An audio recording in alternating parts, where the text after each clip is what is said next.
পাত করবে, ফিতনা ফাসাদ সৃষ্টি করবে, বিশৃঙ্খলা করবে। আচ্ছা, এই কাজগুলা মানুষ এখন করেনি? তাহলে ফেরেশতারা যা বলছে এটা সত্য বলছে না মিথ্যা বলছে? কথা মনে হয় বুঝেন না। সত্য বলছে না মিথ্যা বলছে? মিথ্যা বলার মতো কোন শক্তি কোন ফেরেশতাকে আল্লাহ দেন নাই। কোন ফেরেশতা মিথ্যা বলতে পারে না। কথা যদি 10টা বলে, কয়টা মিথ্যা বলে? না, এরকম বলেন না বাবা। জিজ্ঞাসা করছি হুজুর 10টা বললে কয়টা মিথ্যা বলে? এখন এখানে বসা অনেকেই কয় হুজুর অন্তত 11টা মিথ্যা বলে। কিন্তু কথা কইলো 10টা, 11টা কেমনে হইলো? তার মানে বোঝা যায় আমাদের মধ্যে মিথ্যার সংখ্যা কম না বেশি। কিন্তু ফেরেশতারা মিথ্যা বলতে পারে না। আল্লাহর অর্ডারের বাহিরে এক কদম ফেরেশতারা যেতে পারে না। আল্লাহর অর্ডারের বিপরীত কোন কাজ কখনো ফেরেশতারা করে না। যাকে যেই তাসবিহ শিখায়া দিয়েছেন সে তাসবিহটা পড়ে। যাকে আল্লাহ বলেছেন সিজদা অবনত থাকো, সে সিজদা অবনত থাকে। যাকে আল্লাহ বলেছেন তুমি মানুষের জন্য দোয়া করো, সে মানুষের জন্য দোয়া করে। যাকে যে কাজের জন্য পাঠিয়েছেন সে কাজটা করে। সেই ফেরেশতারা আল্লাহকে বলল রক্তপাত ঘটাবে, বিশৃঙ্খলা করবে। আল্লাহ বললেন আমি যা জানি তোমরা তা জানো না। কারণ আমার আল্লাহ জানেন মানুষ মালিকের এত আপন হবে, শয়তানের ধোঁকায় পড়ে গুনাহ করে ফেলবে। মুহূর্তের ভিতরে যখন মাফ চেয়ে ফেলবে, যিনি মুহূর্তের ভিতরে মাফ করে দিবেন তিনি কে? এবার আসেন সৃষ্টির শুরু লগ্নে। আল্লাহ রাব্বুল আলামিন আদম আলাইহিস সালামকে সৃষ্টি করলেন। আদম আলাইহিস সালামকে বড় আদর করে আল্লাহ পাক সৃষ্টি করলেন, বানালেন। আদমের দাম বোঝানোর জন্য আল্লাহ পাক ফাসাজাদাল মালাইকা কুল্লুহুম আজমাউন, একজন ফেরেশতাকে বাদ থাকতে দেয় নাই। প্রত্যেকটা ফেরেশতাকে আল্লাহ বলেছেন সিজদা করো। প্রত্যেকটা ফেরেশতা সিজদা করেছে। জোরে বলেন আল্লাহু আকবার। শুধুমাত্র সিজদা করল না, আবা ওয়াস্তাকবারা ওয়া কানা মিনাল কাফিরিন। শুধুমাত্র স্বীকার করল। ইবলিস সে আদম আলাইহিস সালামকে সিজদা করে নাই, আর পরক্ষণে বিতাড়িত হয়েছে, কাফেরদের অন্তর্ভুক্ত হয়ে গেছে। আল্লাহ রাব্বুল আলামিন এখান থেকে বুঝায় দিলেন আদম বড় শ্রেষ্ঠ, মানুষ বড় সেরা। আল্লাহর কাছে বড় প্রিয় হবে মানুষ। সেই মানুষকে ফেরেশতাদেরকে দিয়ে সিজদা করায় যিনি মানুষের শ্রেষ্ঠত্ব প্রমাণ করে দিলেন তিনি কে? মানুষ আল্লাহর কাছে বড় দামি। আল্লাহ পাক পৃথিবীতে ফেরেশতাদেরকেও বানিয়েছেন, আদর করেই বানাইছেন। ফেরেশতাদেরকে দিয়েছেন আল্লাহ পাক আকল দিয়েছেন, শাহাওয়াত দেয়নি। বিপরীত চলার মতো কোন ক্ষমতা কোন ফেরেশতাকে দেওয়া হয়নি। আল্লাহ পাক পশুকে সৃষ্টি করেছেন। আচ্ছা বলেন তো, একটা তেলাপোকার সৃষ্টিকর্তা কে? আমি একদিন চিন্তা করলাম, আল্লাহ এই মানুষটার জন্য আপনি তেলাপোকাও বানাইছেন, এইটা কেমনে? তেলাপোকা আমাদের কোন কাজে লাগে? আমি সার্চ করলাম গুগলে, আমার চোখ খুলে গেল। শুধু কাজেই লাগে না, মিলিয়ন মিলিয়ন বছর পূর্বে এই পৃথিবীর ভারসাম্য যেন ঠিক থাকে, ময়লা আবর্জনা যেন সব খাইতে পারে। তেলাপোকা এমন, এটা প্লাস্টিকও খাইতে পারে, এটা সাবান খাইতে পারে, যত রকমের ময়লা আবর্জনা আছে সব খেতে পারে। আল্লাহ পাক এই পৃথিবীকে সুন্দর রাখার জন্য মানুষের উপকারী তেলাপোকা বানাইছেন। আপনি যখন চিন্তা করবেন এটা একদিকে আপনার উপকারই করতেছে, ময়লা আবর্জনা খেয়ে আপনার উপকার করতেছে। আপনি যখন বেশি নোংরা বানাবেন ঘরে, তখন তেলাপোকার বাসা হবে, কারণ আপনি নিজেই এটা ডাস্টবিন বানায় ফেলছেন, এজন্য তেলাপোকা হবে। ঠিক কিনা বলে? এইটা পড়তে গিয়ে আমি অবাক হলাম যে আল্লাহু আকবার, মানুষে আল্লাহ কি পরিমাণ ভালোবাসে, মানুষ কোথায় কিভাবে চলবে, মানুষ জমিনে আসার পরে কি কি লাগবে, চলতে গিয়ে কোথায় কোথায় ময়লা আবর্জনা হবে, ওইগুলা কি করে পরিষ্কার হবে, এই সব কিছুর জন্য যিনি প্রত্যেকটা সৃষ্টি জগৎকে সাজায় দিয়েছেন তিনি কে? আল্লাহ পাক পশুকে সৃষ্টি করেছেন, পশুর ভিতরে আল্লাহ পাক আকল দেয় নাই, পশুর ভিতরে যৌন চাহিদা দিয়েছেন। আপনি ছাগলকে বলবেন ডান দিকে যেতে, সেটা বাম দিকে যাবে, কারণ তার আকল নাই। কিন্তু যৌন শাহাওয়াত আল্লাহ দিয়েছেন, যৌন চাহিদা তার রয়েছে, যৌন চাহিদা আল্লাহ পাক পশুকে দান করেছেন, ফেরেশতাকে দেন নাই। ফেরেশতাকে আকল দিয়েছেন, যৌন চাহিদা দেন নাই।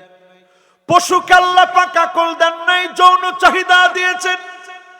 আর মানুষকে আল্লাহ পাক আকলও দিয়েছেন, যৌন চাহিদাও দিয়েছেন।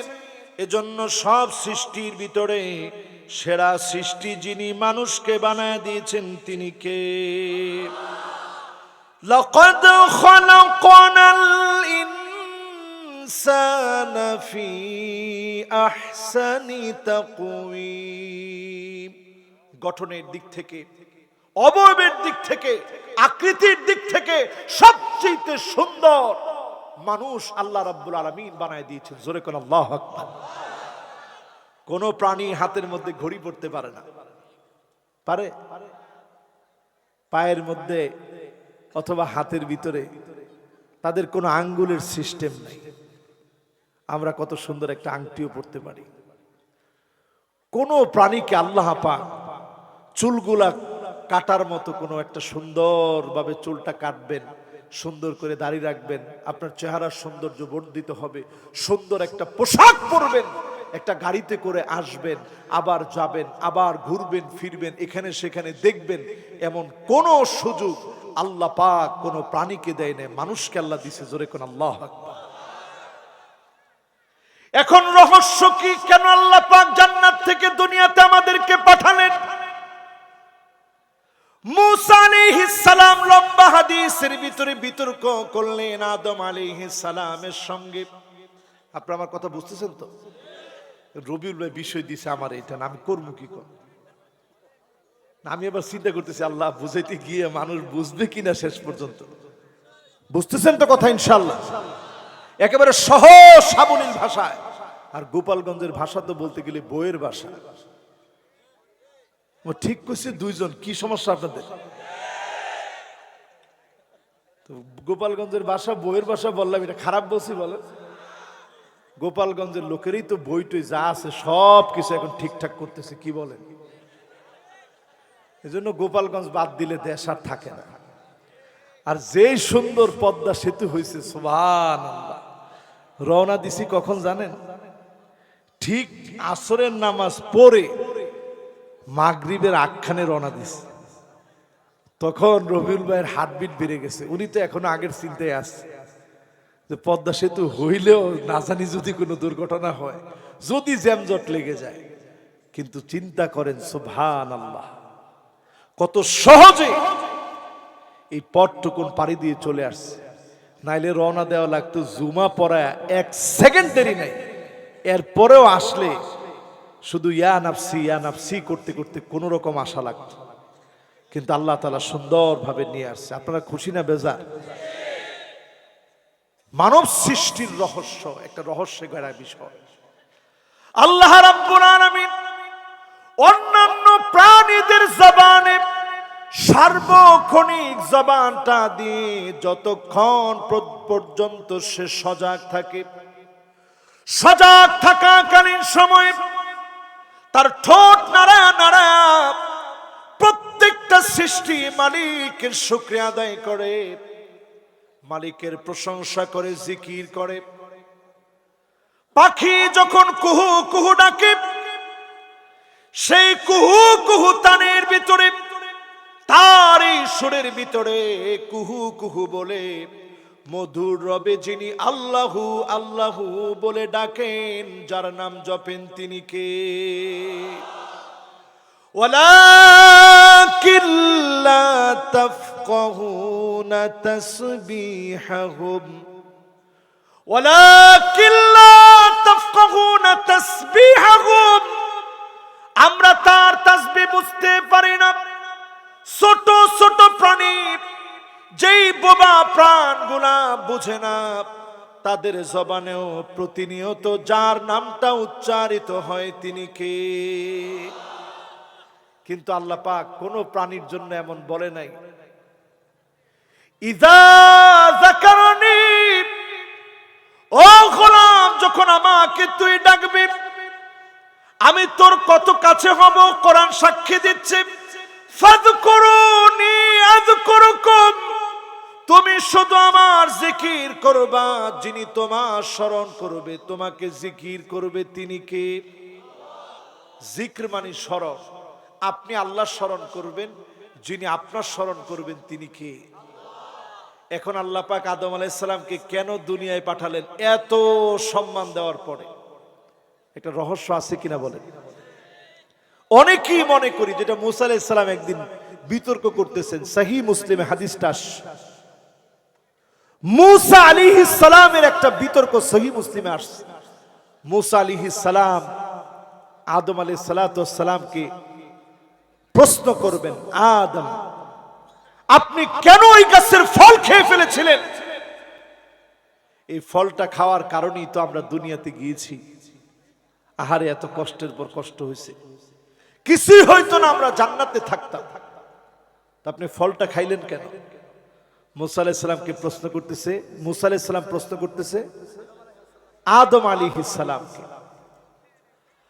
আদম আলাইহিস সালাম এবার জবাব দিল, ও মুসা, আমি যদি ওই ফল না খাইতাম তুমি তো কালিমুল্লাহ হতে পারতা না।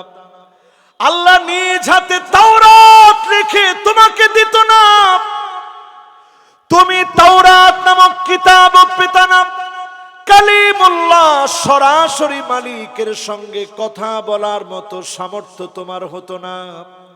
আল্লাহর সঙ্গে কথা বলে কালিমুল্লাহ বানায়া যিনি তোমাকে সেরা বানাইছেন তিনি কে? তিনবার আদম আলাইহিস সালাম যুক্তি পেশ করলেন যে আমি ফলটা খাইছি বিধায় তুমি কালিমুল্লাহ হয়েছো, আমি ফলটা খেয়েছি বিদায় তাওরাত কিতাব তুমি পেয়েছো, আমি ফলটা খেয়েছি বিদায় তোমার ভাই সালামকে শ্রেষ্ঠত্ব দিবেন। শ্রেষ্ঠত্বের একটা অংশ বিশেষ উনি দুনিয়াতে আসছে, ঠিক কিনা বলে? যদি আদম আলাইহিস সালাম সেদিন ফল না খেতেন, লা খালাকাল্লাহু খালকান, আল্লাহ পাক এই জায়গাতে আরেকটা নতুন জাতি তৈরি করতেন, যেই জাতি ভুল করে ফেলতো এরপরে মালিকের কাছে তাওবা করত। এই তাওবাটা করার সঙ্গে সঙ্গে যার মায়া লেগে যেত, মায়া লাগার সঙ্গে সঙ্গে যিনি মাফ করে দিতেন তিনি কে?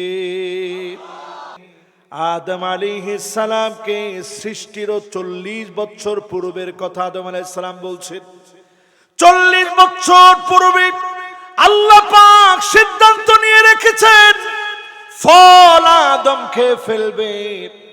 আর আদমকে যিনি দুনিয়ায় পাঠায়, আদম থেকে অসংখ্য মানুষকে যিনি দুনিয়ায় সৃষ্টি করে তাদের তাওবা কবুল করে যিনি আপন বানায় নিবেন তিনি কে?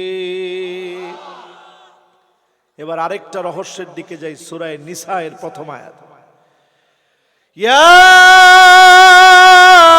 আইয়ুহান নাসুত্তাকু রাব্বাকুমুল্লাযী খালাকাকুম মিন নাফসিন ওয়াহিদা وخلق منها زوجها وبث منهما رجالا كثيرا ونساء واتقوا الله الذين تساءلون به والأرحام إن الله كان عليكم رقيبا আল্লাহ রাব্বুল আলামিন ইরশাদ করেন, আমি আল্লাহ রাব্বুল আলামিন আদম আর হাওয়া আলাইহিস সালাম থেকে, এই আদম থেকে হাওয়াকে আমি আল্লাহ রাব্বুল আলামিন সৃষ্টি করলাম। খুলিকনা মিন দিলাইন ওয়া মিন আলাগা, পাজরের সবচেয়ে বাঁকা হাড় থেকে মহিলাদেরকে আল্লাহ পাক সৃষ্টি করেছে। এজন্য মহিলারা দেখবেন, ওটা আর মাইকে বললাম না, মাইকে বললে আজকে যাওয়ার সুযোগ নাও তো হইতে পারে।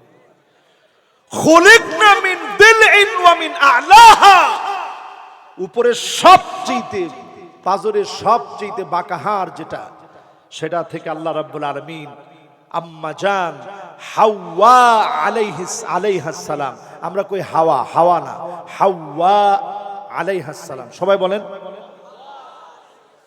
আমরা এমন হইছি আম্মা জানের নামটাও জানি না। বলেন তো দেখি, আদম আলাইহিস সালাম আর হাওয়া আলাইহিস সালাম। মাশাআল্লাহ। এবার আমি একটু চুপ, আপনারা বলেন তো দেখি,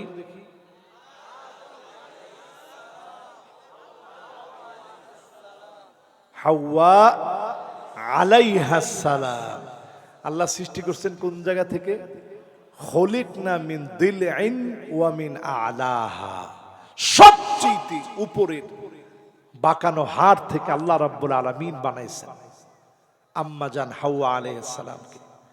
বানানোর পরে আল্লাহ রাব্বুল আলামিন জমিনের মধ্যে আল্লাহ রাব্বুল আলামিন বিচরণ করার সুযোগ আসবে, এজন্য আল্লাহ রাব্বুল আলামিন আম্মা জান হাওয়া আলাইহিস সালামের সঙ্গে আদম আলাইহিস সালাতু ওয়াস সালামের একটা সুসম্পর্ক দিয়ে দিলেন। এই সুসম্পর্কের নাম স্বামী আর স্ত্রীর সুসম্পর্ক। এই সুসম্পর্কের কারণে সারা দিন স্বামী কষ্ট করে, একটুখানি স্ত্রীর মুখে হাসি দেখতে চায়। আদম আলাইহিস সালাম ওইটা দেখতে চেয়েছে। জোরে কোন আল্লাহু আকবার। জান্নাতে যখন থাকছে পরামর্শ করে কাজ করছে, ফলটা যখন খাবে তখনও পরামর্শ করে খাইছে, কেমনে যে কি করব।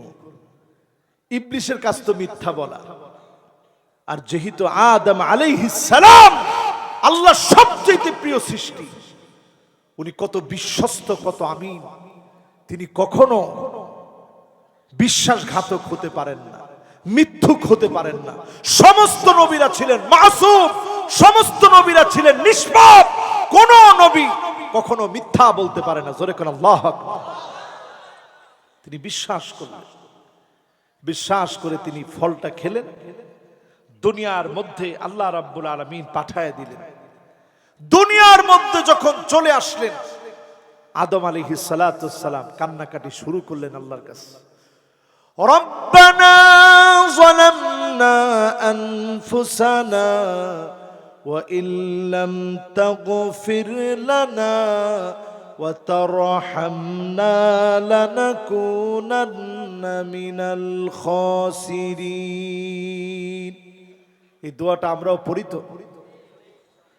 চিন্তা করেন এই দোয়ার ভিতরে কি আছে। এই দোয়াটা এমন দোয়া, এই দোয়া আদম আলাইহিস সালাম যখন আল্লাহর কাছে করা শুরু করলেন, রব্বানা, ও আমাদের রব, যালামনা আনফুসানা, নফসের সঙ্গে অনেক জুলুম করে ফেলেছি, ওয়া ইল্লাম তাগফির লানা, ক্ষমা যদি না করো, ওয়া তারহামনা, আগের মতো যদি আদর না করেন, দয়া না করেন, যদি আগের মতো মা না করেন, ওয়া তারহামনা লানাকুনান্না মিনাল খাসিরিন, নিশ্চয় আমি ক্ষতিগ্রস্তদের অন্তর্ভুক্ত হয়ে যাব। আয় আল্লাহ, এক নম্বরে মাফ করে দেন, দুই নম্বরে আমাকে মাফ করে আগের মতো আদর করেন, রহম করেন, ভালোবাসেন, তিন নম্বরে ক্ষতিগ্রস্ত বানায় দিন না। আল্লাহ পাকের কাছে এত ভালো লেগে গিয়েছে, ফাতালাক্কা আদামু মির রাব্বিহি কালিমাতিন ফাতাবা আলাইহি। আল্লাহর কাছে যখন তওবা করা শুরু করেছে, কিছু কিছু কালেমার তালকিন এমন হয়ে গেছে, মালিকের কাছে কথাগুলো এত পছন্দ হয়ে গেছে, যিনি আদম আলাইহিস সালামকে মাফ করে দিয়ে সৃষ্টির ধারাকে আল্লাহ পাক জারি করে দিয়ে আজকের আমাকে আপনাকে পর্যন্ত যিনি জারি করে দিয়েছেন তিনি কে?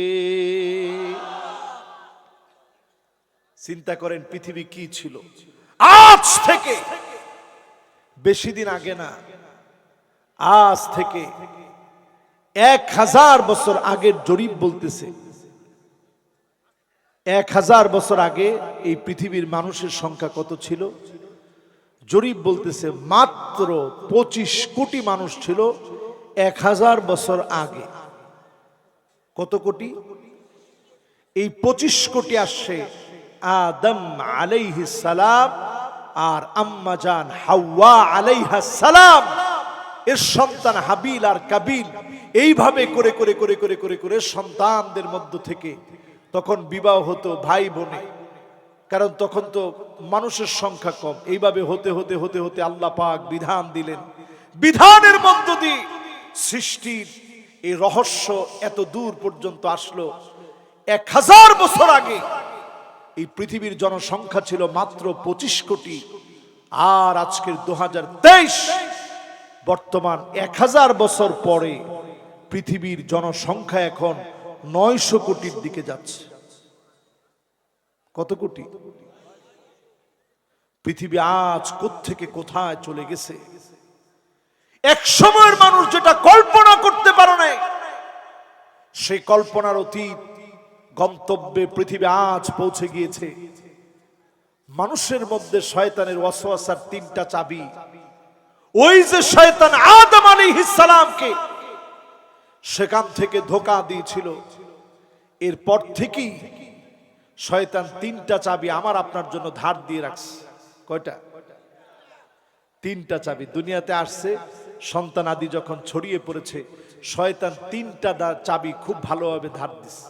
1 নাম্বার চাবি, মুফাসসিরিনে কেরাম লিখেন, 1 নাম্বার চাবি মানব সৃষ্টির রহস্যে 1 নাম্বার চাবি শয়তানের পক্ষ থেকে লাগানো, সেটা হচ্ছে ইদা নাসিতা যানবাক। গুনাহ যখন তুমি ভুলে যাবা, তুমি মনে করবা শয়তান তোমার উপরে বিজয়ী হয়ে গেছে। ঠিক কিনা বলেন? বলেন তো দেখি 1 নাম্বার চাবিটা কি? গুনাহ ভুলে যাওয়া। 1 নাম্বার চাবিটা কি? মাশাআল্লাহ, এটা মুখস্থ করায় দিব আজ। 1 নাম্বার চাবিটা কি? আল্লাহু আকবার। তুরস্কের দিকে তাকায় দেখেন, একটু তাকায় দেখেন। আমি 1 মাস তুরস্ক সফর করেছি। আদ্যপান্ত ঘুরে ঘুরে আমি দেখেছি মুসলমানের ইতিহাসের 624 বছরের স্বর্ণালী ইতিহাস যে মুসলমানরা রচনা করেছে, সে মুসলমানদের প্রান্তে প্রান্তে আমি ছাত্রের মতো ঘুরেছি আর দেখেছি। একবার আর দুবার সেখানে ভূমিকম্প হয় নাই। 1800 সনের দিকে একবার হয়েছে। 1939-এ একই মাত্রায় 7.8 মাত্রার ভূমিকম্প তুরস্কের মধ্যে আসে। আবার 2020 সনে ভূমিকম্প হয়েছে, আবার 2023 সনে ভূমিকম্প হয়েছে। মনে আছে আমার দেশে একদিনে সিলেটে 6 বার ভূমিকম্প হয়েছিল। খেয়াল আছে? ভুলে গেছেন? খেয়াল আছে? তুরস্কে একের পর এক ভূমিকম্প হয়েছে। দৃশ্যগুলা দেখলে দেখবেন বড় বোন তার আরেক বোনের মাথার মধ্যে হাত দিয়ে রাখছে, যাতে করে বোনের মাথাটা ফেটে না যায়, বোনের মাথাটা যেন চাপা পড়ে না যায়। সন্তানের মুখে বাপ পানি খাইয়ে দিচ্ছে, বাপ কোনো কিছু করতে পারতেছে না, বিল্ডিং এর চাপা পড়া থেকে সন্তানকে টেনে বের করতে পারতেছে না। মা এই দুর্বিষহ যন্ত্রণার মধ্যে পড়ে গর্ভপাত হয়ে গেছে। সন্তান বেঁচে আছে, মা বেঁচে নাই। বাপ কালেমার তালকিন দিচ্ছে, বলতেছে কুল লা ইলাহা ইল্লাল্লাহ। সারা পৃথিবী দৃশ্যগুলো দেখছে। তুরস্কের দক্ষিণ পূর্বাঞ্চলে 7.8 মাত্রার যে ভূমিকম্প, এই ভূমিকম্প সারা দুনিয়াকে কাঁদিয়েছে।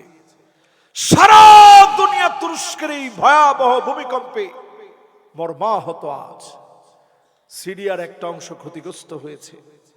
ও আমার মুসলমানেরা, আমার দেশের যে অবস্থা এখন, একটু হিসাব করেন। আল্লাহ বড় আদর করে মানুষকে বানাইছে। আল্লাহ বড় আদর করে মানুষকে বানাইছে। ওয়ালানুযীকান্নাহুম মিনাল আযাবিল আদনা, আযাব দেব, তারপরে বড় বড় আযাব তোদের জন্য পাঠাবো। প্রথমে আমি বড় আযাব দেব না, আগে দেব ছোট ছোট আযাব, তারপরে আসবে বড় আযাব। এই আযাব দেওয়ার উদ্দেশ্য হচ্ছে লাআল্লাহুম ইয়ারজিউন, সম্ভবত তারা আমার দিকে ফিরে আসবে। এইটাই মানব সৃষ্টির অন্যতম রহস্য। আপনি গুনাহ করবেন, গুনার পরে মালিকের দিকে ফিরে আসবেন। মুহূর্তের ভিতরে যিনি অবস্থা, ভূতত্ত্ববিদদের তথ্য মতে আমার দেশের ভূমিকম্পের অবস্থা হবে 9 মাত্রার ভূমিকম্প। এমন ভূমিকম্প যদি আসে আমার ঢাকাতে, একজন আর দুজন মানুষ নয়, 1939-এ তুরস্কে 60,000 মানুষ মারা গিয়েছে। হাজারো ঘরবাড়ি জমিনের মধ্যে নিপতিত হয়েছে, জমিনের মধ্যে গেঁথে গিয়েছে। আমার দেশে যদি ভূমিকম্প আসে, হাজার হাজার নয়, লাখ লাখ নয়, কোটি কোটি মানুষ মারা যাবে। ঠিক কিনা বলে? এখন বলেন, এত আদরের মানুষকে আল্লাহ ভূমিকম্প দিবেন কেন?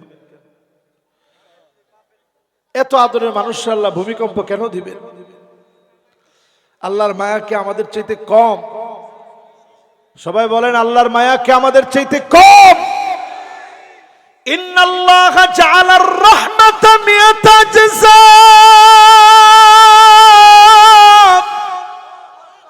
ভালোবাসাকে আল্লাহ 100 ভাগে ভাগ করেছেন। এক ভাগ ভালোবাসা সারা দুনিয়ার সব সৃষ্টিকে আল্লাহ দিয়েছেন। আকল না থাকলেও দেখবেন, গরু যখন তার বাচ্চাকে প্রসব করে, নিজের জিহ্বা দিয়ে চেটে চেটে তার শরীর থেকে রক্তগুলা সরায় দেয়।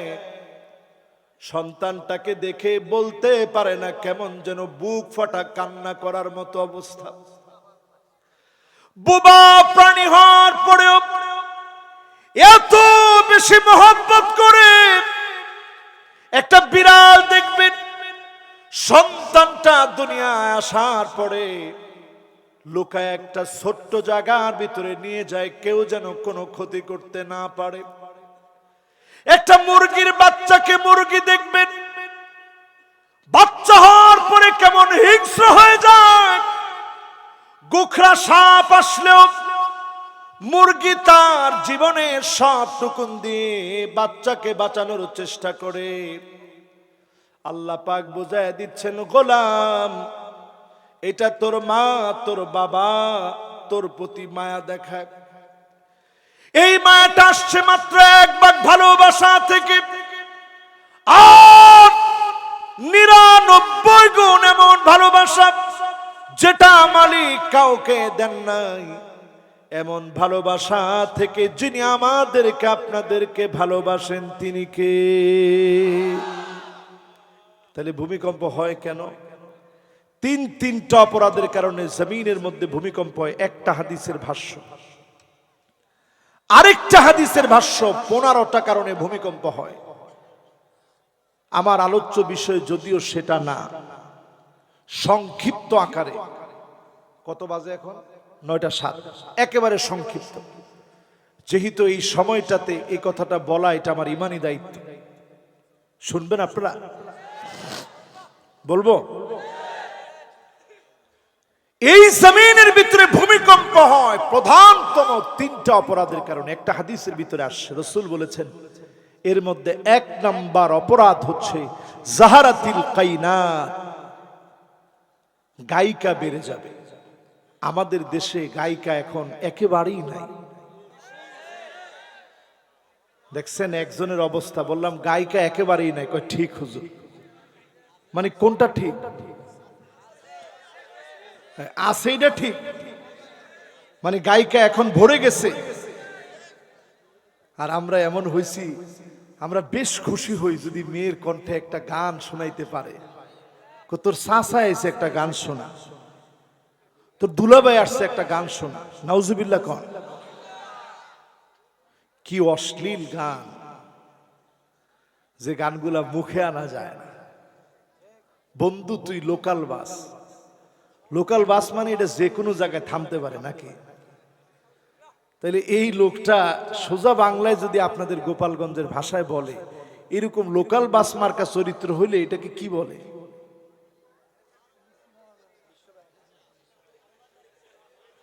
ওই দেখছেন অন্তত 50টা শব্দ এখন মুখে নিতেছেন। তার মানে বোঝা যায় কত বড় নির্লজ্জ বেহা হলে এই জাতীয় গান পাবলিকের মুখে মুখে দেওয়া যায়, ঠিক কিনা বলে? তারাই দেখবেন আবার কথা বলার সময় বলবে সিয়াসিতটা বাদ রাখিনি, সিয়াসিতটা পুরাটা পড়ে ফেলছে। কিন্তু আমরা এই কথা বলতে পারি না যে সিয়াসিতটা পুরাটা আমরা পড়ে ফেলছি। আমরা এখনো বলি আমরা পড়ি, আমরা পড়ার চেষ্টা করি। গায়িকা যখন বেড়ে যাবে, রন্ধ্রে রন্ধ্রে যখন গায়িকা, এই বাজে চরিত্রের মানুষগুলা যখন সমাজের মাথা হয়ে যাবে, তখনই বুঝবেন ভূমিকম্প চলে আসার সময় চলে আসছে, ঠিক কিনা বলে? বাংলাদেশের মিডিয়া খুলে দেখেন, শুধু নিউজ হয় জিরো আর হিরোকে নিয়ে, বাজে বাজে বিষয়কে নিয়ে একের পর এক নিউজ হয়। এইরকম মাহফিলে লাখো লোক হলেও সেগুলোর নিউজ হয় না, ঠিক কিনা বলে? কি নিয়ে তোমরা নিউজ করো? কয়েকটা কমিউনিস্ট যদি আজকের এই মকসিদপুরের রাস্তার ভিতরে কয়েকটা দাওয়ার খন্তি নিয়ে বের হয়, ওইটা নিউজ হয়ে যাবে। ঠিক, আরো আসতে কয়েকজন বাম কমিউনিস্ট যদি ওই কাচি খন্তি নিয়ে যদি বের হয়ে যায়, ওইটা নিউজ হতে পারে। হাজারো লাখো মানুষের উপস্থিতিতে মাহফিল হলে ওইটা নিউজ হতে পারে না, ঠিক কিনা বলে?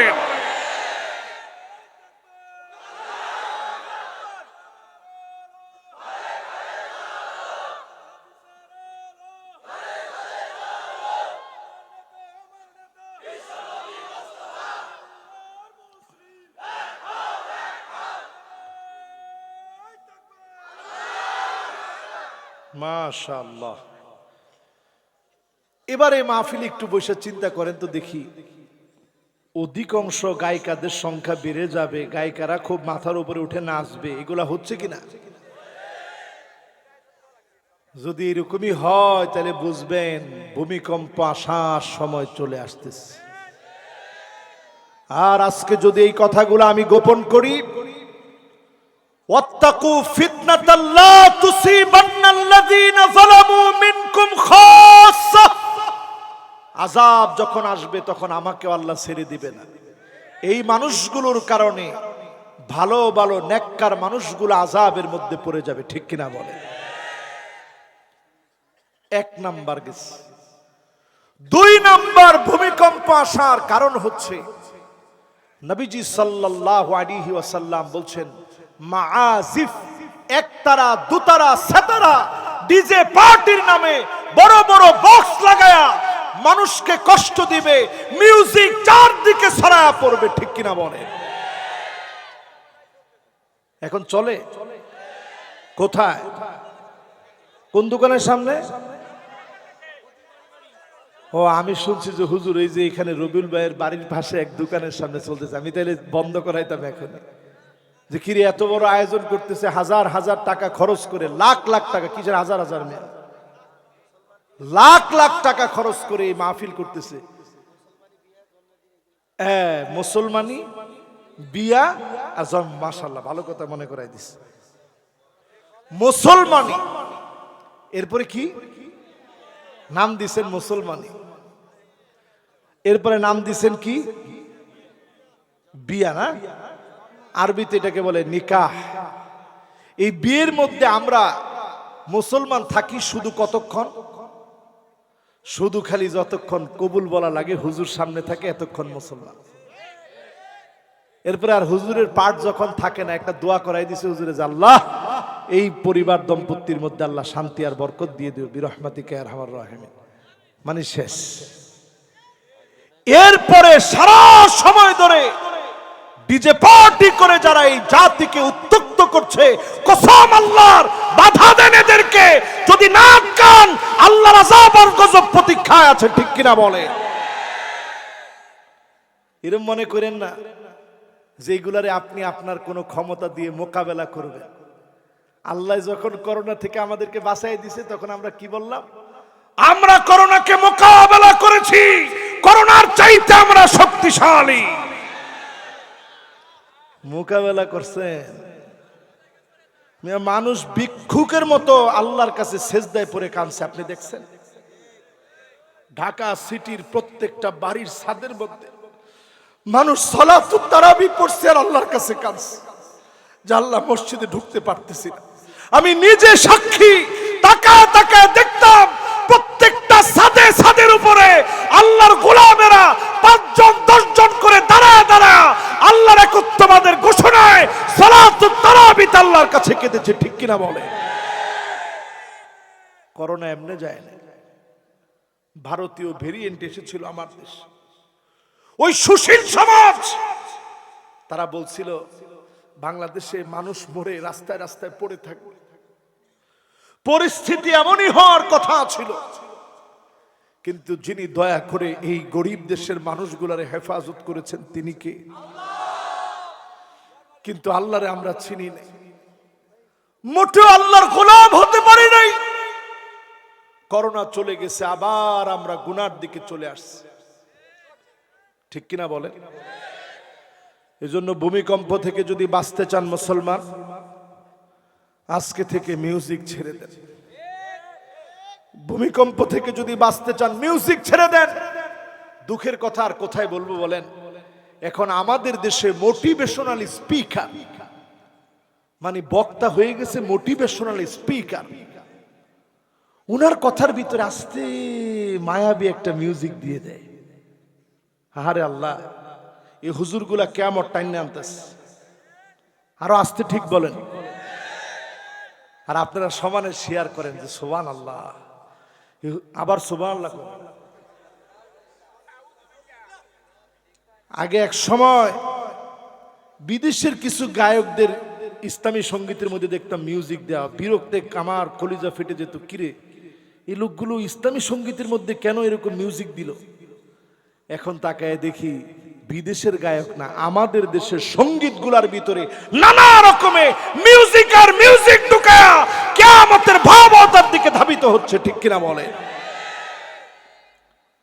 ইউটিউবাররা যারা আসছেন, আল্লাহর রাস্তে কোনো মিউজিক দিয়া ভিউ বাড়ানোর দরকার নেই। কিসের ভিউ বাড়াবে না? এই ভিউ দিয়া লাভটা কি হবে?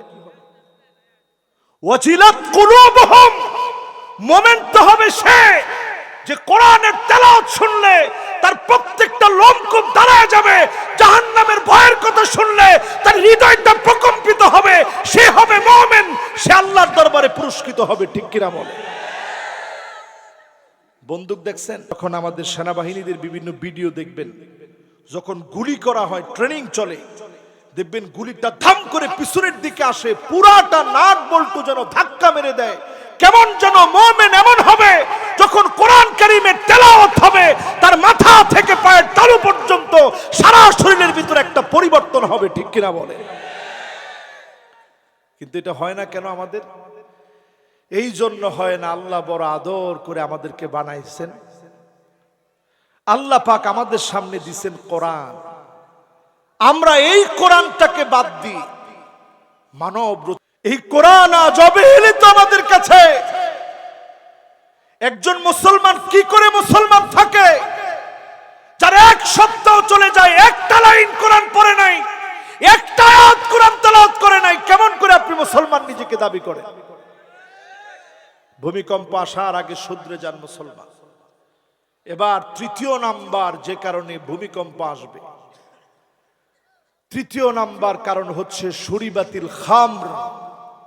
চারদিকে মদ আর মদ সয়লাভ হয়ে যাবে। হয়েছে এখন? বুঝাকন হয়েছে? নতুন একটা মদ আসছে বাজারে, নাম দিছে কেরু। কি নাম? মুরব্বীরা কইেন না, জোয়ানরা কন কি নাম? কেরু। এটা নিয়ে পর্যন্ত নিউজের পরে নিউজ করে কেরু লাভ হয়ে গেছে, কেরু লাভ হয়েছে। আর দেশ জ্বলে যাইতেছে, কেরু লাভ দিয়ে কি করবেন আপনি? আপনি যখন বলবেন কেরু হাজার হাজার কোটি টাকা কামাইছে, আপনি দেখবেন হাজার হাজার কোটি টাকা, ওই দিক দিয়ে আল্লাহ হাজার হাজার কোটি ডলার ভাগ্যের উপরে বোঝা হিসাবে চাপায় দিবেন। ঠিক কিনা বলেন? মদ ছেড়ে দেন, নেশা ছেড়ে দেন। এবার অন্য হাদিসের ভিতরে নবীজি বলেন, ইযা তুখিদাল ফায়দানা, রাষ্ট্রীয় সম্পদ গনিমতের সম্পদের খেয়ানত হবে। রাষ্ট্র যাদের দায়িত্বে থাকবে তারা খেয়ানত করবে। হয়নি? ওয়াল আমানাতু মাগনামা, আমানতদারিতে থাকবে না। তিন নম্বরে নবীজি বলেন, ওয়াজ যাকাতু মাগরামা, যাকাতকে মানুষ অভিশাপ মনে করবে। চার নম্বরে নবীজি বলেন, এমন সময় আসবে, আরে এই ওয়াজ তো গত বছর মনে এখানে করছি, মনে আছে? ও দাজ্জালেরটা করছিলাম, ও দাজ্জালেরটা বলছিলাম, ঠিক আছে। তাহলে একটু শুনেন ভূমিকম্প কেন আসে। এরপরে রাসূল বলতেছেন ৪ নম্বরে, তুউল্লিমাল ইলমু লিগাইরিদ্দিন, ইসলাম শিখবে, আলেম হবে। মানুষ তাকে আলেম বলবে বলে, মুফাসসির বলবে বলে, এজন্য সে আলেম হবে। এমন সময় আসছে বলেন।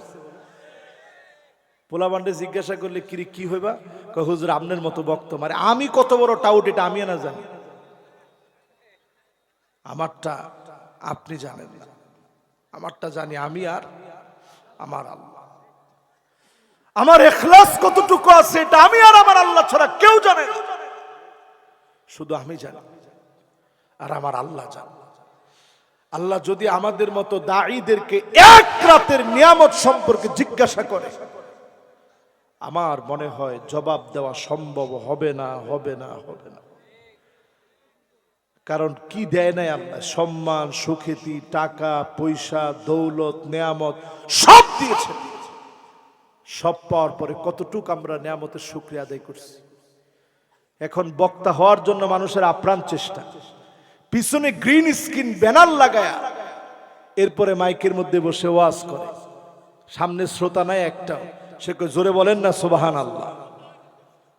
একটু আপনারা জোরে বলেন সুবহানাল্লাহ। এই সুবহানাল্লাহ কাটটা নিয়ে এডিটিং করে ওই বক্তার এখানে লাগাই দিচ্ছে। এটার নাম ইসলামে খিদা, ধোঁকা। এটার নাম ইসলামে গশ, মান গাশানা ফালাইসা মিন্না। যে এই রকম ধোঁকাবাজি করে বক্তা হতে চায় ও নবীর উম্মতি হতে পারে নাই। ঠিক কিনা বলে? কিসের বক্তা তুমি? এই জন্য পরে বক্তাদের মুখ দিয়ে এগুলো আসে, ও যেগুলো আপনারা কন আর কি, এগুলা কইেন না, কইবেন? আমাদের দেশে ট্রল করতে করতে অনেকের আমরা অনেক বড় বক্তা বানাই দিছি, শুধু ট্রল করছি। তার জিকির নিয়ে আমরা ঢুকাইছি হিন্দুদের পূজার মধ্যে পর্যন্ত তার জিকির বাজে। সেও মাঝে মাঝে আবার বলে যে হারে আমারটা হিন্দুদের ডিজে পার্টির মধ্যেও গেছে, হিন্দুদের পূজার মধ্যেও গেছে। আরে মুসলমান, কই হইলাম, কি হইলাম আমরা, কোথায় গেলাম? একটু চিন্তা করে। ওয়াতুল্লিমাল ইলমু লিগাইরিদ্দিন, দিন শিখবে, ইসলাম শিখবে, আলেম হবে। মানুষ আমাকে আলেম বলবে বলে আলেম হবে, এমন অসংখ্য লেবাসদারি আলেম দুনিয়ার মধ্যে বের হয়ে যাবে, ঠিক কিনা বলে। এরপরে আমার ভাইয়েরা এমন সময় আসবে পৃথিবীতে, আতার রাজুলুই ইমরাতাহু,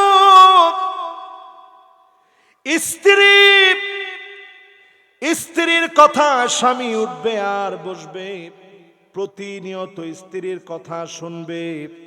এখন তাকায় দেখেন সারা বাংলাদেশে শুনলেও মকসুদপুরে শোনে না। হুজুর এইখানে না শুনলে উপায় আছে হুজুর? এই যে আলামতটা, এই আলামতটা ভয়াবহ আলামত। এরপরে কি হবে? আক্কা উম্মাহু, পরিষ্কার মায়ের সঙ্গে খারাপ ব্যবহার করবে। এরপরে নবীজি বলছেন এরপরে কি হবে? এরপরে হবে আদনা সাদিকাহু, বন্ধুকে বড় আপন মনে করবে। এরপরে কি হবে? এরপরে আসবে আকসা আবাহু, বাপকে বলবে তুমি দূরে যাও, তুমি বুঝবা না। বলেনি এখন রাত 12টার পরে বসে বসে মোবাইল টিপে, হ্যাঁ ফ্রি ফায়ার পাবজি খেলে, বাবা হিসাবে বাজান ঘুমা। যারা দুই পাশে আছেন একটু মেহেরবানি করে বসে পড়লে মাহফিলের সৌন্দর্য অনেক বেড়ে যাবে, আল্লাহ আপনাদের আমল নামায় সব লিখবে। আমি খালি দেখি কে কে বসে কে কে বসে না। বসলি সব, যুবকরা তোমরা খালি সব নাও, মাশাআল্লাহ। এই তো যুবকরা বসা শুরু হয়ে গেছে। লিল্লাহে তাকবীর, লিল্লাহে তাকবীর।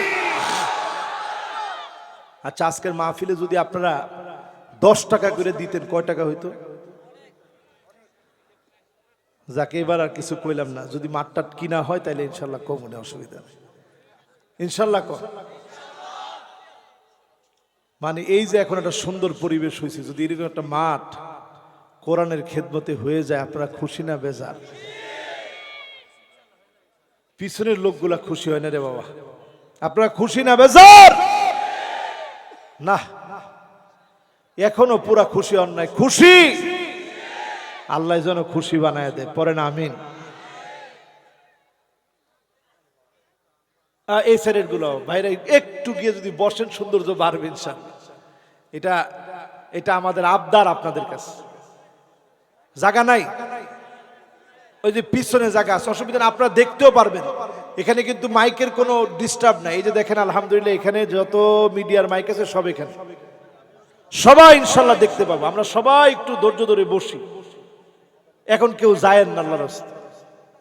এই তো মাশাআল্লাহ, প্রয়োজনে আমরা পর্দা খুলে দেব, তারপরে আমরা শুনে যাব ইনশাল্লাহ। বলেন এবার মনোযোগ দেন।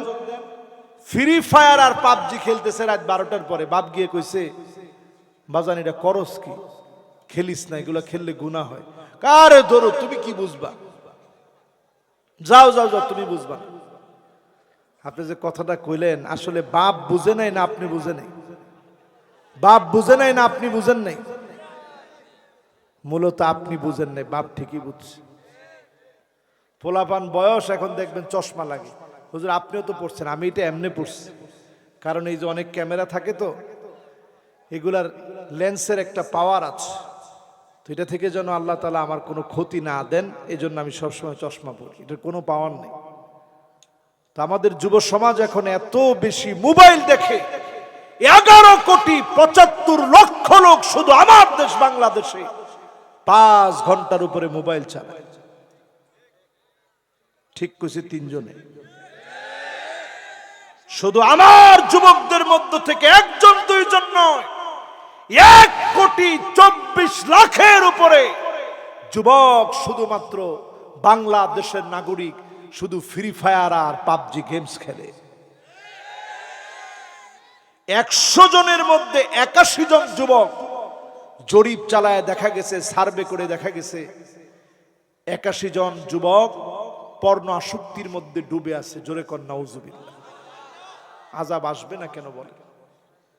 এরপরে আল্লাহর হাবিব বলেন যাহারাতিল আসওয়াতু ফিল মাসাজিদ, মসজিদের ভিতরে চিল্লাচিল্লি শুরু হবে।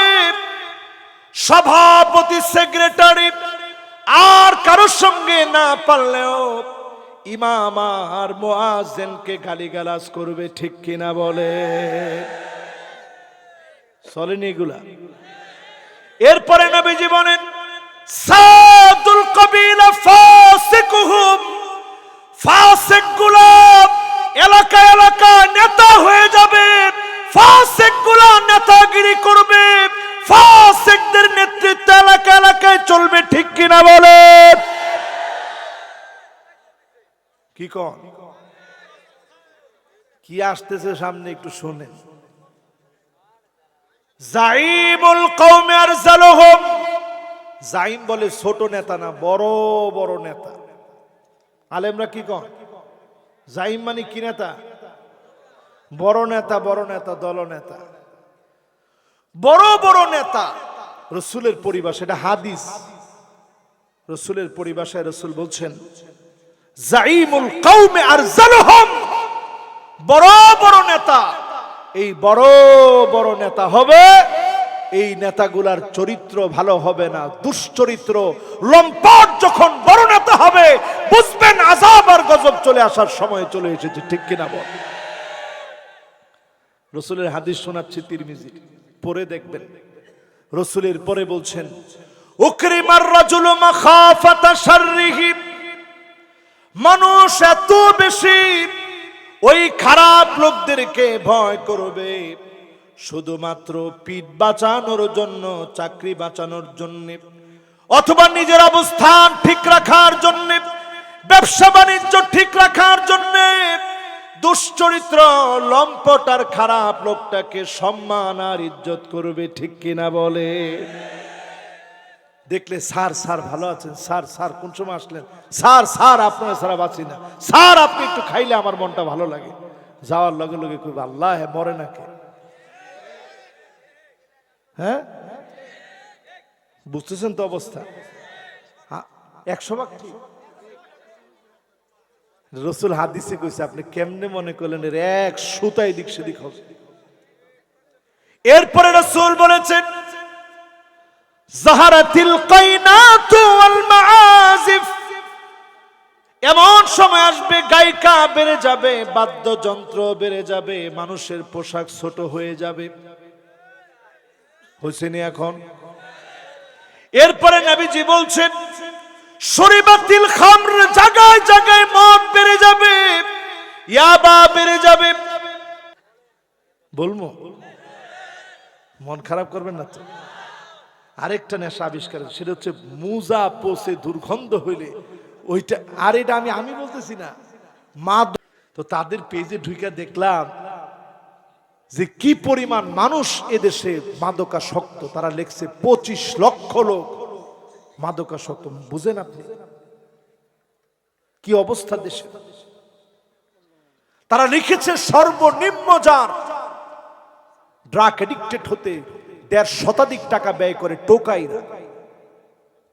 তাহলে এটা ধনীরা কত ব্যবহার করে? লক্ষ টাকা দেশের শুধু মাদক দ্রব্যের পিছনে চলে যাচ্ছে, ঠিক কিনা বলেন? আজকের গোল্ডেন টাচের এই মাহফিল থেকে আমরা বিনয়ের সঙ্গে জানাতে চাই, শুধু একটা বিষয় একটু শুধরে নেন। মাদক দ্রব্য নিয়ন্ত্রণ অধিদপ্তর না, নাম হতে হবে মাদক দ্রব্য নির্মূল অধিদপ্তর। ঠিকটা যারা বুঝেন নাই তারা বলতে পারেন নাই ভালো করে। মাদক দ্রব্য যদি নিয়ন্ত্রণ করে, এটা ডায়াবেটিসের মতো হবে, মাঝে মাঝে বাড়বে, মাঝে মাঝে কমবে, হঠাৎ বেড়ে যাবে। কি করে ইয়াবা নেতা যদি আপনি দেখতেন, আল্লাহু আকবার! মানুষ কেমনে এমন হয়? হাত কেটে নকল হাত লাগাইছে, ওই নকল হাতের ভিতরে দিয়ে ইয়াবা আনছে। মানুষ পেটের ভিতরে গিলে খায়, ওইটা আসে।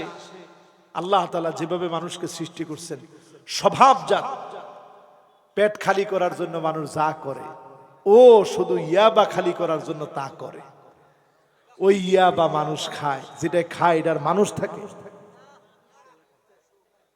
মানুষ থাকে। এজন্য মাদক দ্রব্য নিয়ন্ত্রণ অধিদপ্তর নয়, স্বাধীনতার 52 বছর পরে মাদক দ্রব্য নির্মূল অধিদপ্তর নামে অধিদপ্তর খুলুন, নির্মূল করার সিদ্ধান্ত নেন। আল্লাহর কোরআনের একটা আয়াতকে সামনে নিয়ে মাদক দ্রব্য নির্মূল তোর নাম দিয়ে যদি ইনশাআল্লাহ টার্গেট নেন, মাদক নির্মূল হবেই হবে, হবেই হবে, হবেই হবে, কেউ আটকাতে পারবে না। ঠিক কিনা বলে?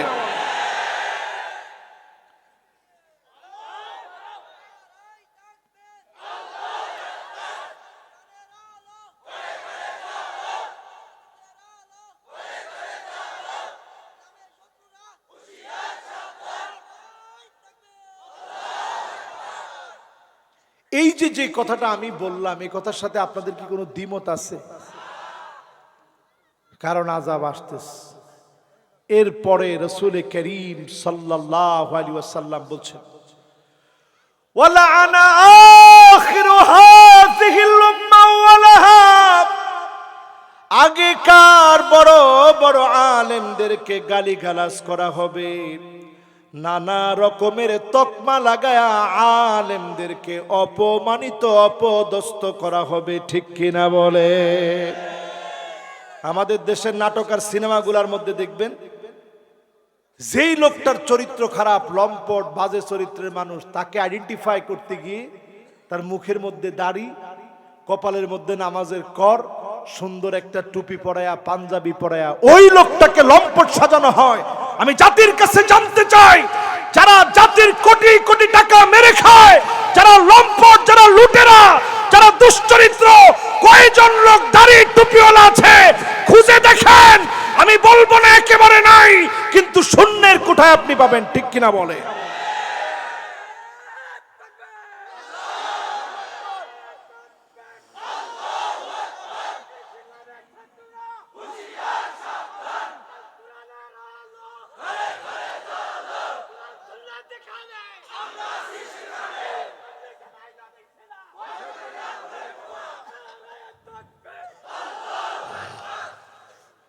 মাশাআল্লাহ, যিনি তাকবীর দিছে উনি একজন মুজাহিদ মানুষ। মাশাআল্লাহ, ঈমান দীপ্ত কণ্ঠে তাকবীর দিয়েছেন। আল্লাহ ওনাকে কবুল আর মঞ্জুর করুক। পড়ে না আমি। এবার আসেন আমার ভাইরা, 5টা বড় বড় আযাব পৃথিবীর দিকে আসবে। এরপর আল্লাহর হাবিব বলেন, ফালইয়ারতাকিবু ইনদা যালিকা রিহান হামরা,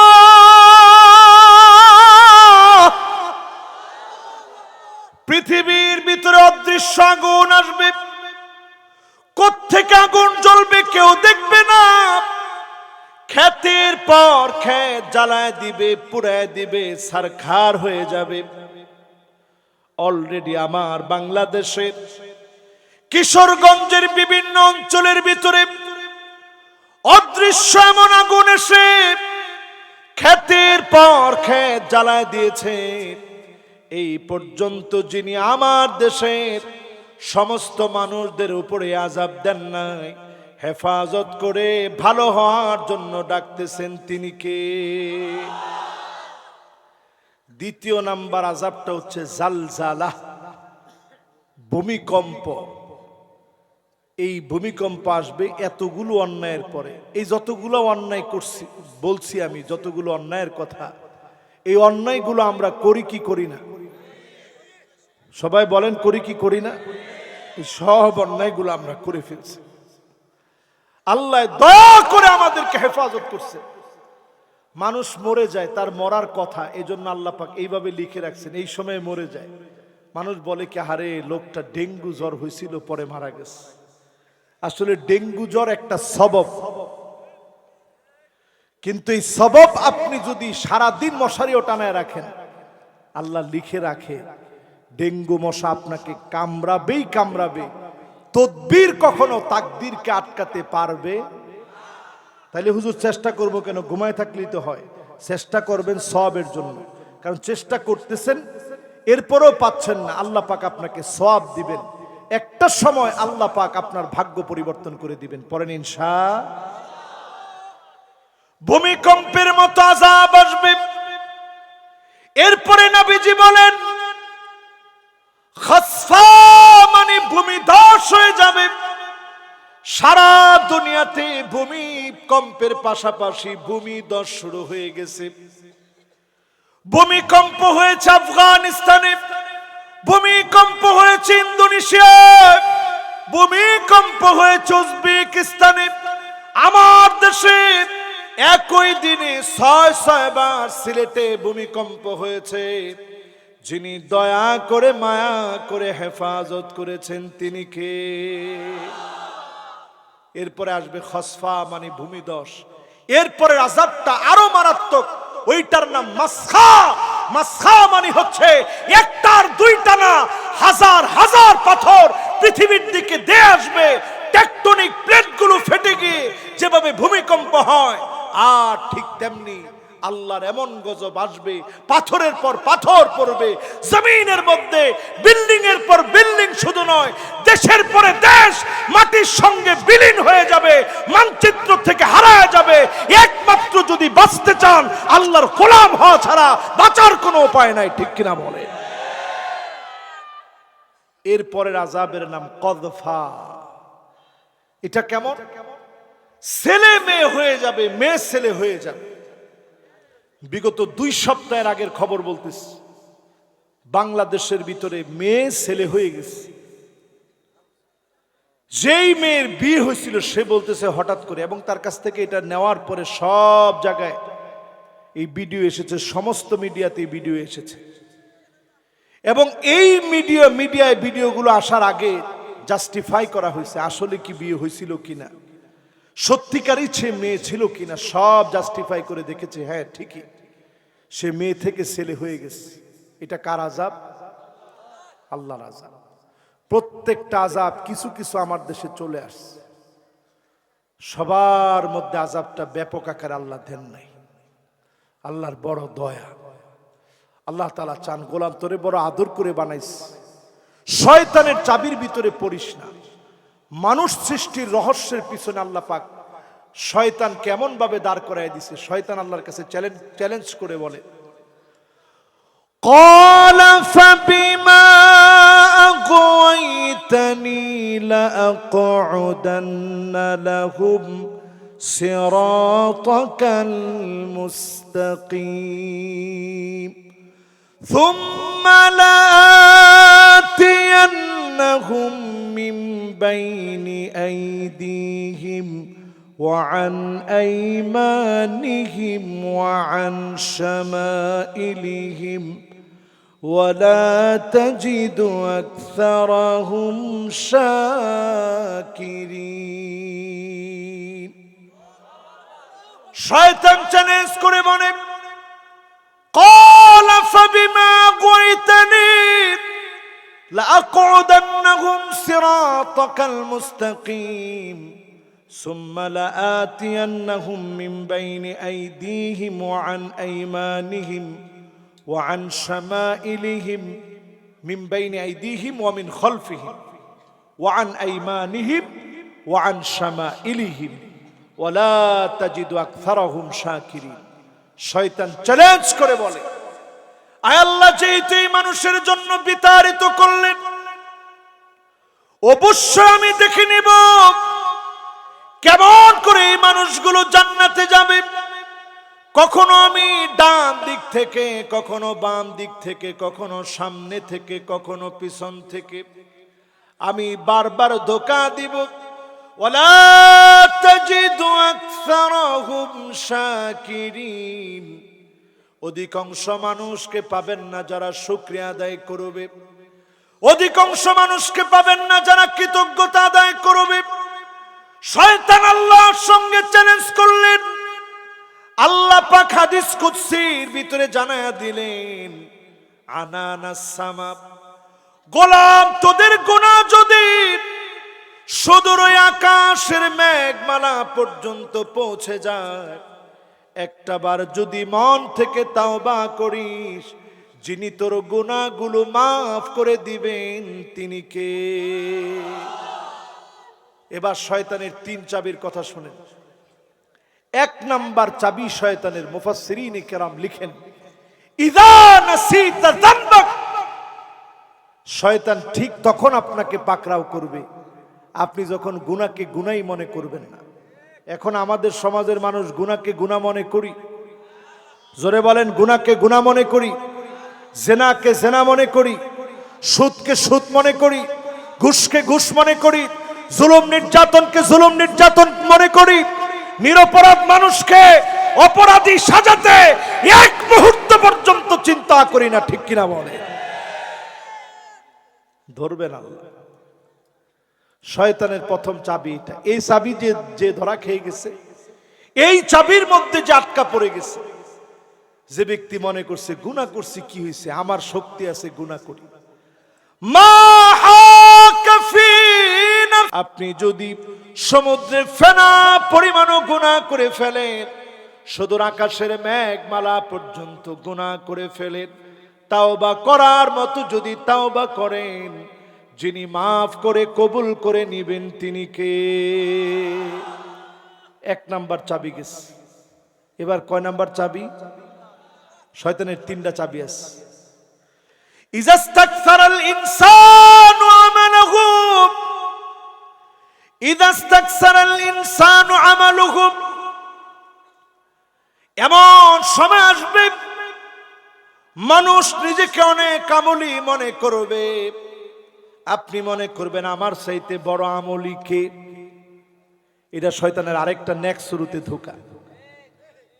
হুমা এটা কয় না তো ঠিক? কিছু লোক মনে করে আমার চাইতে বড় বুজুর্গ কে, এরকম আছে না?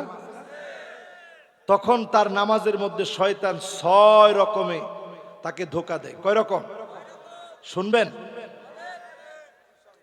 শুনেন। শয়তান নামাজের মধ্যে আয়েশা বলে, মুরাআতুন নাস ফিস সালাহ, তুই যে একটা বিরাট নামাজি, মানুষের একটু দেখা। তখন সে নামাজের ভিতরে আলহামদুলিল্লাহি রাব্বিল আলামিন আর রহমানির রহিম মালিক ইয়াউমিদ্দিন ইয়াকা না'বুদু ওয়া ইয়াকা মুনাফিক। এই নামাজটা মুনাফিকের নামাজ, যেই নামাজে মুরগির মতো ঠোকর দেওয়া হয়, ঠিক কিনা বলে? কি কোন দেননি এরকম? দিন না, লাভ নাই। এবার 4 নাম্বার। কয় নাম্বার? 4 নাম্বার আল কাসলু ইনদা কিয়ামিস সালাহ কামু কুসালা। যখন নামাজের জন্য দাঁড়ায়, হাঁটার সময়, গালিগালাজের সময় একেবারে আর বুক এভাবে টান টান। নামাজের জন্য আসছে তখন এইভাবে হয়ে গেছে। এটার নাম কামু কুসালা। এটাও মুনাফিকের আলামত, নামাজের মধ্যে প্রকাশিত হয়, ঠিক কিনা বলেন? এরপরে দেখবেন 5 নাম্বার আত-তাখাল্লুফ আন সালাতিল জামাআহ, জামাতের সঙ্গে নামাজ পড়বে না। সুব সুব সুব শেষ।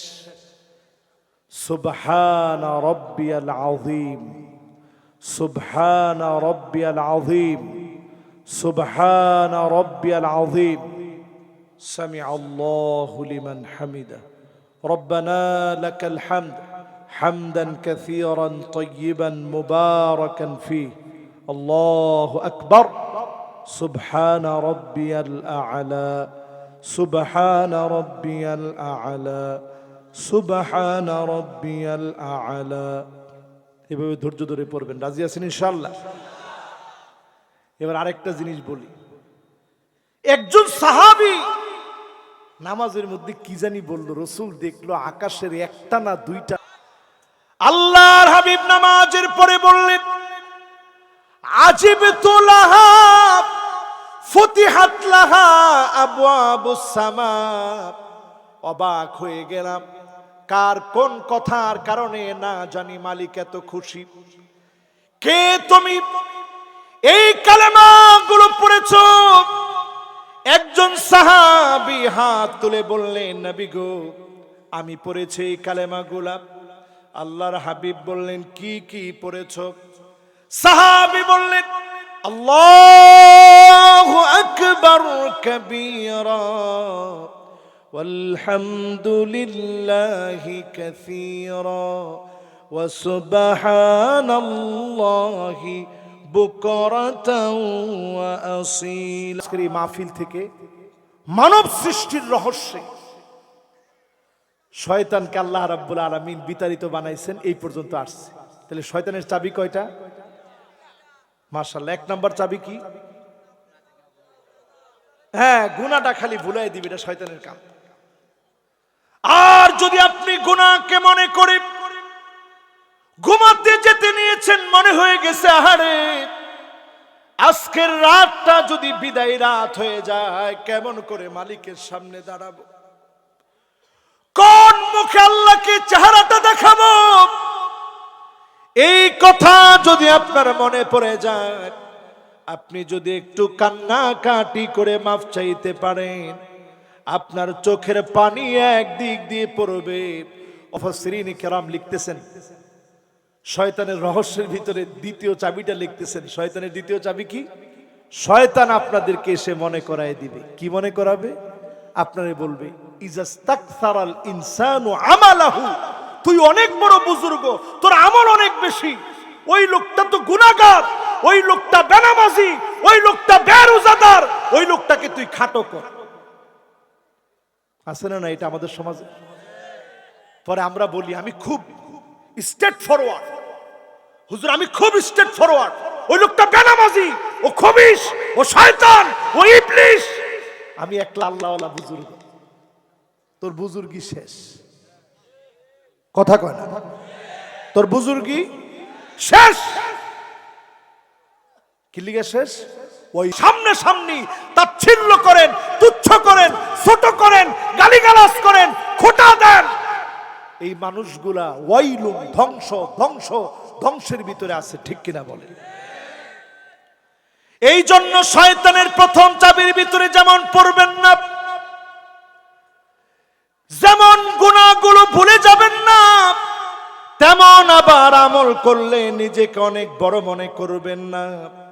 আপনি বলবেন, আল্লাহ অনেক আমল করার পরেও না জানি কবুল না হয়। আপনি বিনয়ী হবেন। আল্লাহ নবী দোয়া করতেন, আল্লাহুম্মা ইন্নী আবদুক ওয়া ইবনু আবদিক ওয়া ইবনু আমাতিক নাসিয়াতি বিয়াদিক আসআলুকা বিকুল্লি ইসমিন হুয়া লাক সাম্মাইতা বিহি নাফসাক আও আনজালতাহু ফি কিতাবিক আও আল্লামতাহু আহাদান মিন খালকিক আও ইস্তাআসারতা বিহি ফি ইলমিল গায়বি ইনদাক আন তাজআলাল কুরআন রাবি'a কলবি ওয়া নূরা সাদরি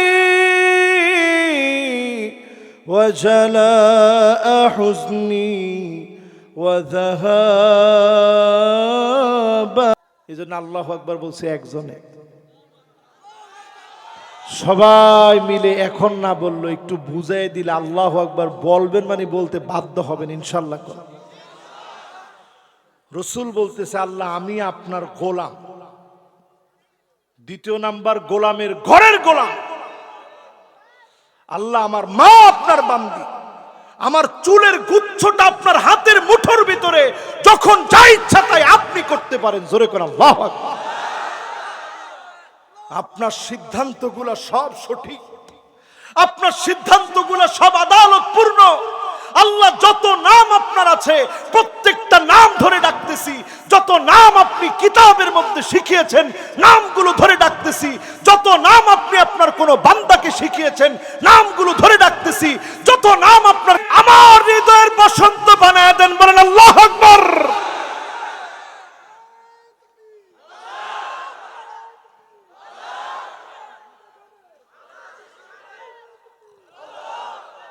কি বুঝলেন? এত লম্বা দোয়া করার পরে রাসূলের দোয়া কি? আনতাজআলাল কুরআন রাবি'a কলবি, আল্লাহ এই কোরআনকে আমার হৃদয়ের বসন্ত বানায় দেন। এতগুলো কথা আল্লাহরে বলে বলতেছে, আল্লাহ দোয়া কিন্তু এইটা যে আপনি আমার এই কোরআনটা আমার হৃদয়ের বসন্ত বানায় দেন। ওয়া নূরা সাদরি, আমার বক্ষের জন্য আলো বানায় দেন। ওয়া জালা হুজনি, পেরেশানি মুক্ত করেন। ওয়া যাহাবা হাম্মি, সকল রকমের দুশ্চিন্তা থেকে হেফাজত করেন। জোরে বলেন আল্লাহু আকবার। আমার ভাইরা, তার মানে বোঝা যায় রাসূল কত ইবাদত করছেন বিদায় নিজেকে অনেক বড় মনে করবেন সে সুযোগ নেই। ঠিক কিনা বলেন? তাইলে এবার শয়তানের দ্বিতীয় নাম্বার চাবি গেল। 3 নাম্বার চাবিটা শুনবেন। ইযা আ'জাবাল ইনসানু বিরাইহি, 3 নাম্বার শয়তানের চাবি হচ্ছে এই, নিজের মতটা কি বড় মনে করবে, অন্য কারোর মত বড় মনে করবে না। এই রোগ আমাদের ভিতরে আছে না নাই? এটা শয়তানের রোগ। কার রোগ? আসতে বলেন কার রোগ? শয়তান আল্লাহর সাথে বিতর্ক করছে। আল্লাহ আমারে কি দিয়ে বানাইছেন আর মানুষরে কি দিয়ে বানাইছেন, আমি কোন কারণে আল্লাহ মানুষের কাছে নত হব? শয়তানের রোগ এটা, নিজের মতে সব মনে করে।